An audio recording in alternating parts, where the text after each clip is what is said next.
about to have a visitor. Oh, interesting type. Most unusual, I'd say.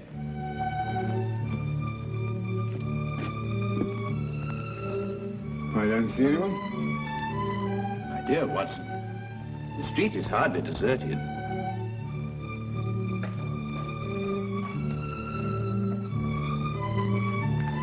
No, I don't mean that. I see one or two people, of course, but nobody appears to be interested in this flat.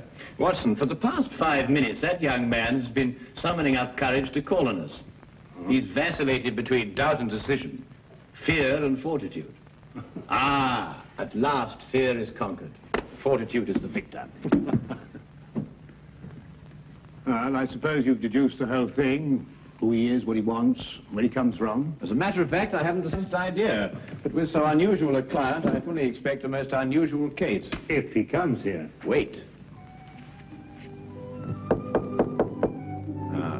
The first step.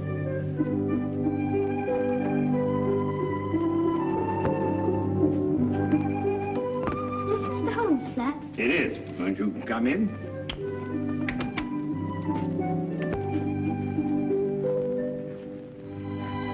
Hello. Are you Mr. Sherlock Holmes? Yes, and that is Dr. Watson. How'd you do? Anything the matter? No. It's just that... Yes? Well, I thought you'd be much stronger looking. Oh, well, I'm really quite strong, you know. I can tear dictionaries in half. Can you really? Yes, of course, and I'd show you if I had a dictionary handy. Well, what I've come to see you about will take brains. Well, I think Mr. Holmes has an ample supply of those. Now, wouldn't you like to sit down? Oh, thank you. Now then, my boy. Cup of tea? No, thank you, sir. I'd like to get right down to business. Oh, good. Well, my name is Andrew Fenwick. I'm 11 years old, and I live at number 17 Dudley Court, Upper Spimment Street. Splendid. Now, what appears to be your difficulty? Mr. Holmes, my father's disappeared. Disappeared? Yes, sir. His name is Herbert Fenwick. He's a bookkeeper at Rondale Industries. He's tall and wears glasses. Will you find him for me? I'll do my best, Andrew, but first you'd better tell me the whole story, and anything else that may matter. Well, sir, Dad's always been the happiest and most wonderful person in the world. Each night he'd come home and joke and tell funny stories. And every Sunday we'd take bicycle trips or fly our kites or something like that. You might see he was a pal of mine instead of just a father. I understand. Go on. Well, sir, starting a few months ago, Dad began to act in a very peculiar manner. You mean he stopped being your pal? It was more than that, Mr. Holmes. Dad began to leave the house for days at a time. He wouldn't tell Mum and me where he was going or when he'd come back. Just acted mysterious and was as jumpy as a cat. When was the last time you saw your father? Over 3 weeks ago. That's why I'm so worried. Usually he'd be gone for a day or two. Mr. Holmes, I'll give odds he's in some sort of trouble. And I bet Jack Driscoll is behind it all. Jack Driscoll? Yes, sir. Just before Dad left, the last time, he told Mum and me what to say in case this Jack Driscoll came round the house looking for him. We were to say that Dad had gone to Scotland to visit his brother. And that's got me worried too. Why? Because Dad hasn't got a brother. Have you ever seen this Mr. Driscoll? No, sir, I haven't. I don't know a thing about him, but I don't like him. Why hasn't your mother been to the police about this? I suppose that's because Dad told her not to do a thing about it. Not that no matter what seemed to happen, she was just to wait and have faith. But it's over 3 weeks ago. I just couldn't wait any longer. Then your mother doesn't know you're here? Oh, no. If I told her, she'd try to tartan me off for sure. Besides, she's been quite ill, and I wouldn't want to upset her. Your mother hasn't been well? No, sir. The doctor said she had pleurisy or something like that. She's been very sick. I really wouldn't want him to know I've come here. Your visit will be held in the strictest confidence. Thank you, sir. And you will take the case? I'll look into it immediately.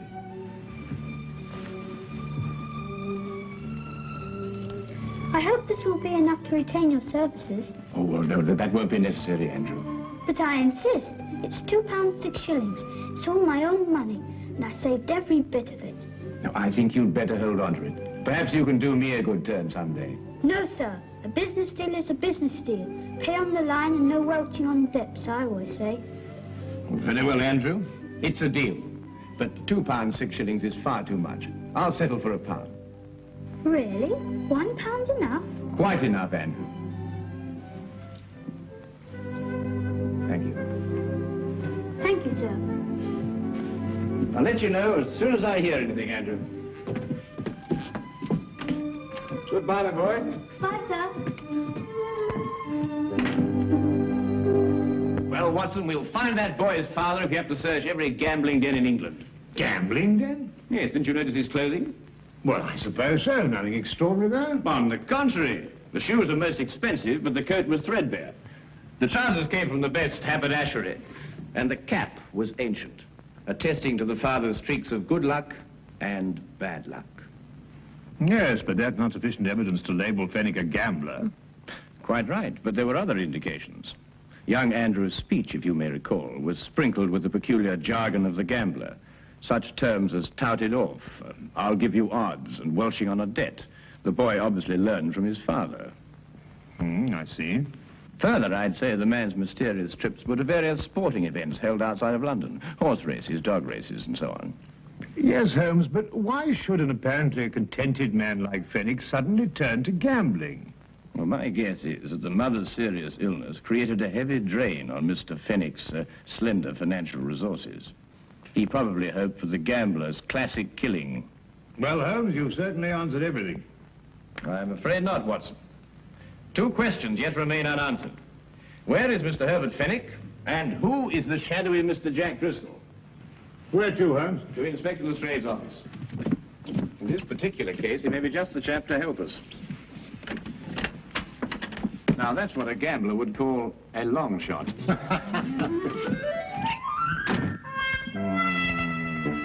Driscoll, Jack Driscoll. Oh, yes, I remember him. He was in the coal business. Oh, no, Lestrade. I don't believe the Driscoll you're referring to has any bearing on this case. Stockbroker? No, I don't think so. Parliament? No. Railways? No. Musician? What? If you'll excuse me, sir. Now, what is it? What is it, Wilkins? Jack Driscoll, sir. Alias Jack Ellerslie, alias Gerald Jackson, sir. Arrested 1891, suspicion of murder, released. Arrested 1892, burglary, convicted and served 1 year. Arrested 1894, suspicion of forgery, released. At present believed involved in illegal bookmaking practice. Whereabouts unknown, sir. Now, that unsavory brew sounds much more like our cup of tea. Tell me, Lestrade, in which of the various sporting spheres is Mr. Driscoll most active?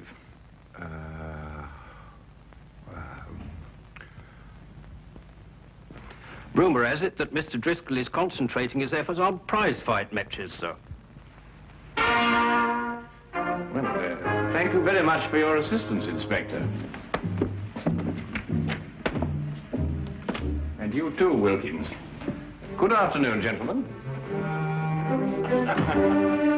Well, if I know you, Holmes, I suppose now we'll be attending a prize fight. Quite right, Watson. This very evening, hulking Harry Thornton meets Powerhouse Percy O'Noonan at Londonderry Gardens. Powerhouse happens to be a personal friend of mine. You know a fighter personally? My dear fellow, I once blackened his eye for him.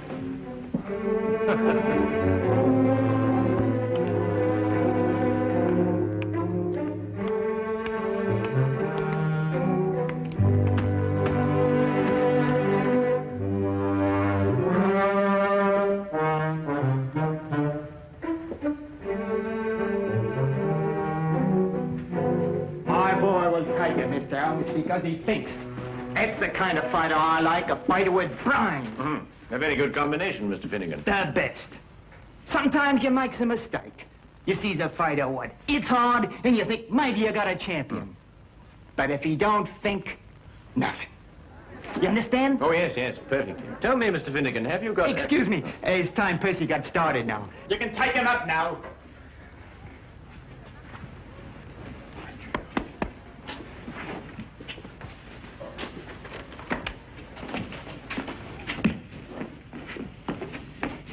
Brains? Oh, no, Watson, just a comparative judgment, you know. Well, I'll have to say goodbye to you now, Mr. Holmes, but thanks for dropping in. Not at all. Your boy was highly recommended to me. Who told you about him?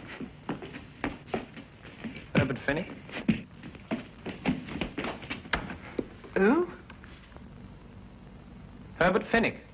Herbert Fenwick? You know him? Of course. I was just saying that. Excuse me, Mr. Holmes, I've got to be going now. Curious reaction. Perhaps not so curious, Watson. The proper use of that name may open several tightly barred doors. Proper use? What do you mean, Holmes? Well, if I'm correct, you'll soon see for yourself. Just let's continue to drop the name.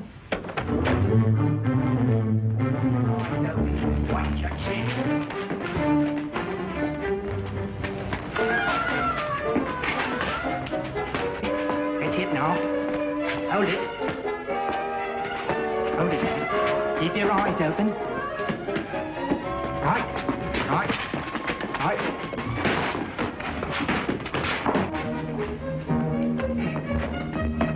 Watch it now, Percy. Watch it. That's it. That's it. Hold it now. Hold it.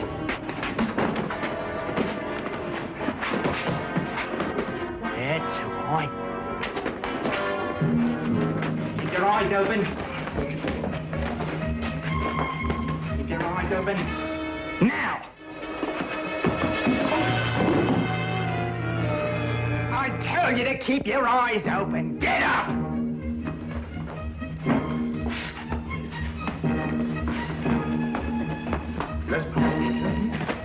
Good old Herbert Fenwick. I must remember to get his advice on next week's card. You know, it's a pity poor old Bert Fenwick couldn't come with us this evening. Yes. Do you know what old Herbert Fenwick told me this morning? No, what did Herbert Fenwick tell you this morning? Did you hear that? You know, Watson, it's not every day you can meet a man who'll give you insight. Sounds like just what Driscoll's been looking for.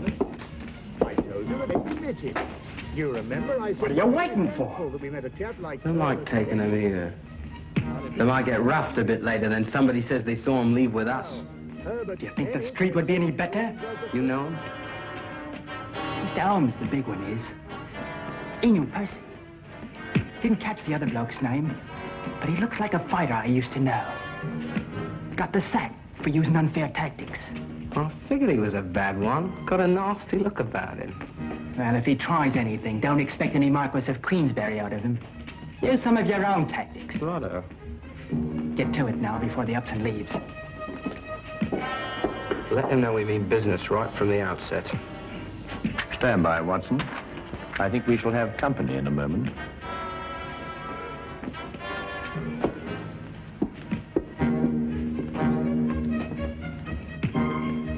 I beg your pardon? Herbert Fenwick a friend of yours? Yes, but I don't see why. You come with us. Certainly not. Who are you? It will be much easier on you if you don't make a fuss. Where are we going? To see a gentleman who would like to talk to you about Mr. Fenwick.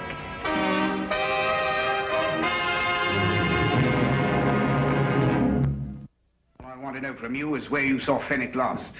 Well, I believe it was at Murgatroyd's saloon. No lie. Here, I say, look.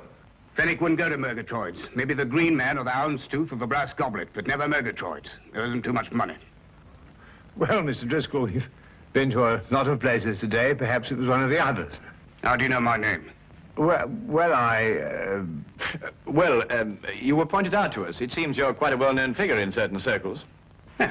Well, Mr. Driscoll, if we should see Mr. Fenwick again, is there any message you'd like us to give him? he knows what I want, that Wilshire.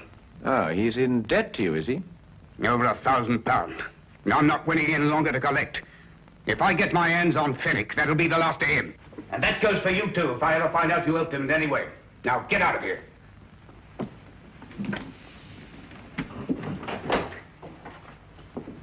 Good evening, gentlemen. People just don't have any manners anymore. And this is not the time to instruct them. Come, Watson. Well, I only hope we're going to a place where they appreciate proper behavior and the finer things of life.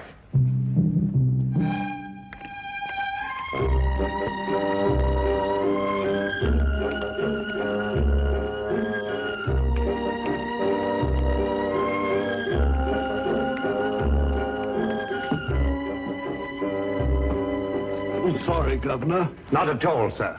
Not at all. Oh, really, Holmes? We've been to the Coach and Horses, the Green Man, the King's Head. We've interviewed dozens of disreputable characters. Must we go through all this process again? I'm afraid so, Watson. It's the only place that we can obtain some further information as to Fenwick's whereabouts. No. Oh, barman. Yes, sir? 2 pints of mild and bitter, please. Oh, and some information. Mild and bitter's cheap, sir. But not the information, eh? Oh, no, sir.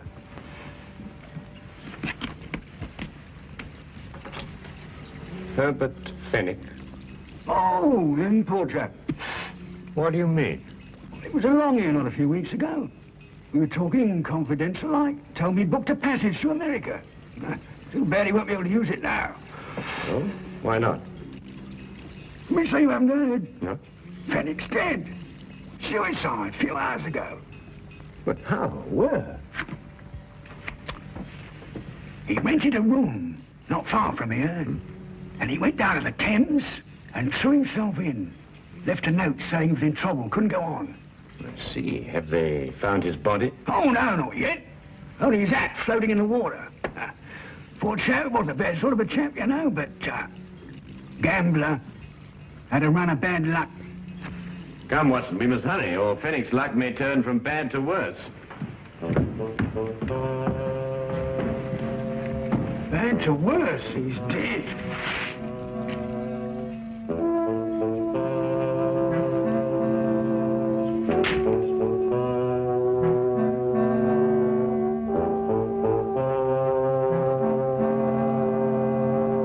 Well, there you are, Holmes. What more do you want?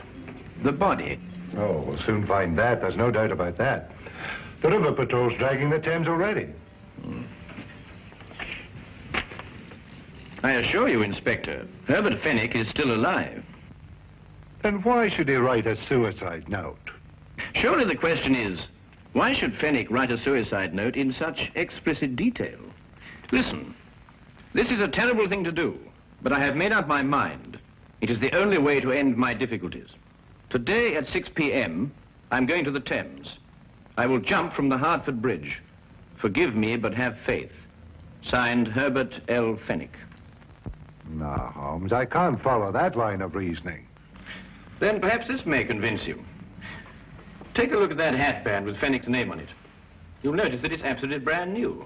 Whereas the hat, of course, is unmistakably old. You mean then, Holmes, that Fenwick here had his name put into his band in the last 2 or 3 days? Exactly. Merely a ruse to make people believe that he committed suicide. Yes, but why should a man say he's dead if he isn't? Well, to avoid his muscular creditors, for one thing. If they believed the reports of his death, they'd have no choice but to write him off as a total loss. Yes, but if he's still alive, somebody's bound to see him sooner or later. Not if he's made plans to go to America. All right, then. I'll have an alarm sent out to all the ships in port. I'm afraid, Lestrade, that'll be too late. Now, what do you mean? Because he has no money. He needs it badly, and he needs it quickly. And there's only one way in which he can cover both his needs. What way is that, Holmes? Robbery. What, you think he'd take the chance? Of course he would. Fenwick's desperate. And in any case, there's very little chance when one considers that no one would suspect a dead man of committing the crime. Now, Holmes, what am I supposed to do? Warn everybody in London that a robbery's going to take place? Oh, I wouldn't go as far as that, Lestrade. I judge that Fenwick will strike at one of 3 places. The Wagon and Horses, the Green Man, or the King's Head. I say, Holmes, how can you narrow it down to that? Because Fenwick can feel certain that everyone in those places has heard the news of his death. Therefore, no suspicion could be directed at him. I don't know why I let you talk me into these things. Then you'll assign men to cover the Wagon and Horses and the Green Man? Yes, yes. Good, but there isn't much time. You'll have to get on with it immediately. All right. You know, sometimes you're worse than the commissioner.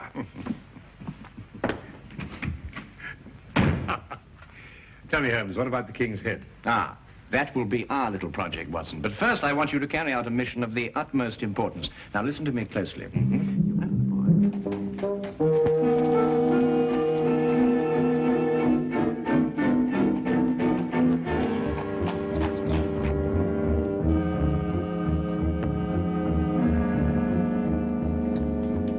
Yes, I've seen them come and go. big and small, happy and sad. And I tends to my business and keeps my hands clean. Ah, well, that's a splendid philosophy. Yeah? It's getting near closing time. Oh, yes, sir. So it is. Put your hands up. I'll take that if you don't mind. I'm sure he does, but then he has very little choice, has he? You, get over there. Go on, hurry up. You two. Go on. I'm sorry, Holmes. We had a bit of difficulty again. Oh, no. I've got him, Fenwick. What? Brilliant job, Fenwick. Absolutely brilliant. Dad! Now, what's the game? Let me go. Go on, sit down, you villain. Here, give me the gun. Come. Now, not a word out of you. But Not a word. Dad, is it really you? Of course it is, Andrew. Your father has been working on a special assignment for the Secret Service. Haven't you? Oh, Andy, my Andy. Now, you don't need to say anything, Mr. Fenwick. Your behavior is the model of a hero. Oh, Take this man away. Now, you listen to me. We'll have plenty of time for listening to you later. well, who is he? What's he done? Who is he? Why, he's a spy working for a foreign government. Spy? Yes. Foreign government? And these, Lestrade, are the secret documents he was stealing from our Navy. Hey, that's my account book. A likely story, indeed. Here, let me see them. No, you certainly can't see them. They're even too secret for you. In a half minute, Governor, there's been a mistake here somewhere. I'm just, Wilkins, do as Lestrade orders. Take this man away. Yes, Mr. Holmes. I'll be standing up behind the bar all day. Yeah, All come on, right, you. wait a Come on, minute, you. let me say something. This is a crime. You see, Andrew, your father has been working on a most dangerous case. During the secret investigations, quite naturally, he couldn't tell you anything about his activities. However, I think that he can now remove his disguise. Yes, of course. Gosh, Dad, Mum and me were so worried. Your father is really to be congratulated, Andrew. You see, the Foreign Office chose him specially for this very important task because no one in the underworld would have suspected him of being connected with the law. Mr. Holmes, I don't quite know how to thank you. Well, Fenwick, now the job is done. Of course, you'll have to return to your old job and take up the strings of your old life again. But if I know you, you'll work hard, meet all your obligations, and carry on like the splendid citizen you are. That's just what I'm going to do. I'll never leave my family again. Then good night, Mr. Fenwick. And good luck. Come on, Andy. Let's go home. Oh, Andrew, I've just remembered something. Here's your pound bag. Golly. Come on, sir. Straight, I've just had a sudden thought. I think perhaps you'd better release that bartender. He must be getting rather upset by now. Holmes, either you've gone insane or I have. No more insane than usual. After all, everyone is entitled to make a mistake. Scotland Yard does sometimes, you know. I'm at least entitled to one. Good night, Inspector.